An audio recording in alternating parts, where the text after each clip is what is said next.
they saw a girl. The Lord saw a weapon. Before the crown, before the throne, before my name was whispered in the corridors of power, I was being forged in the shadows. They called me Esther, but I was being shaped for something far heavier than gold. Not for the sake of beauty, not for the vanity of a king, but for a moment history did not yet see. The heavens were silent, yet his hand was already moving, tracing a path through the darkness of Susa. This is where the story truly begins. After these things, when the anger of King Ahasuerus had quieted, he remembered Vashti, what she had done, and what had been decreed against her. Now go. Then those who served the king spoke, "Let beautiful young women be sought for the king. Let officers be appointed throughout the provinces to gather them to the citadel of Susa, to the house of the women." And the matter pleased the king, and so the search began.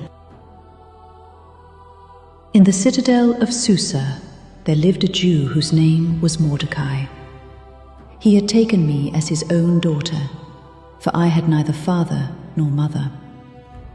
Before the palace, before the decree, before the king ever knew my name, I was called Hadassah.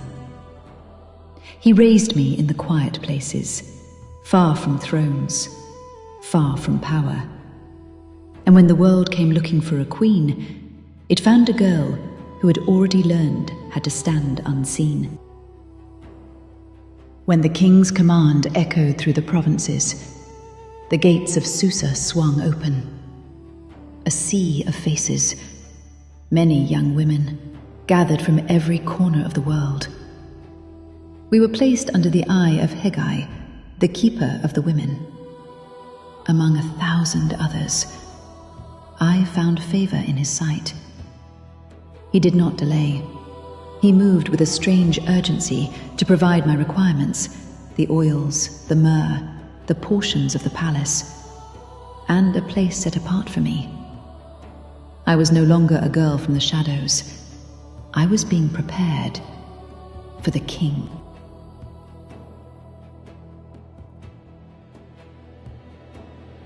The waiting had begun. 12 months of purification before a single foot would touch the palace floor. 6 months in the oil of myrrh to heal the skin. 6 months in perfumes and balsams to sweeten the soul. Every day, the world outside Susa grew smaller. Every day, the weight of the crown grew heavier, before anyone would dare stand before the king. When the night came, each woman was brought before the king. She was given whatever she desired to take with her from the house of the women to the palace. Such was the custom of the court.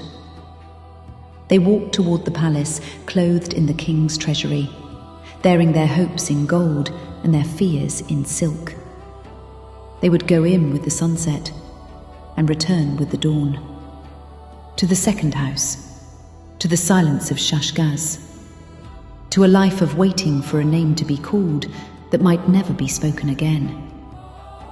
Then, my turn came. I saw the treasures of Susa laid before me, but I asked for nothing. I took only what Haggai advised, for I was not seeking a crown of gold. I was leaning into a promise. And in that hall of beauty, a strange thing happened.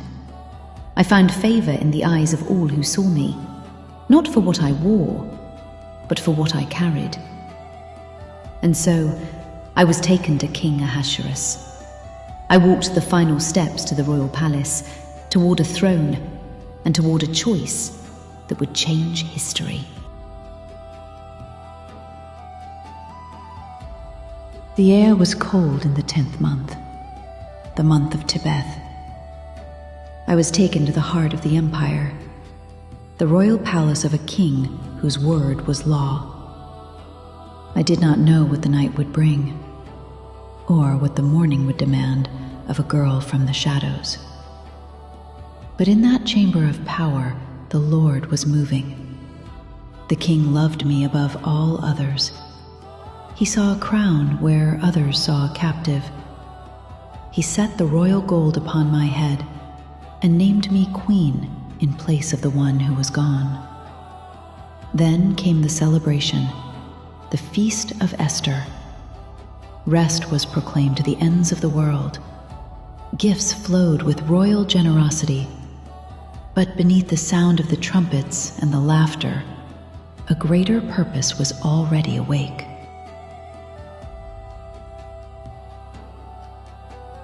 I had been raised to the throne, but the reason had not yet been revealed. A crown had been placed upon my head, and a people were being placed upon my heart. The throne was secured, but the danger was still unseen.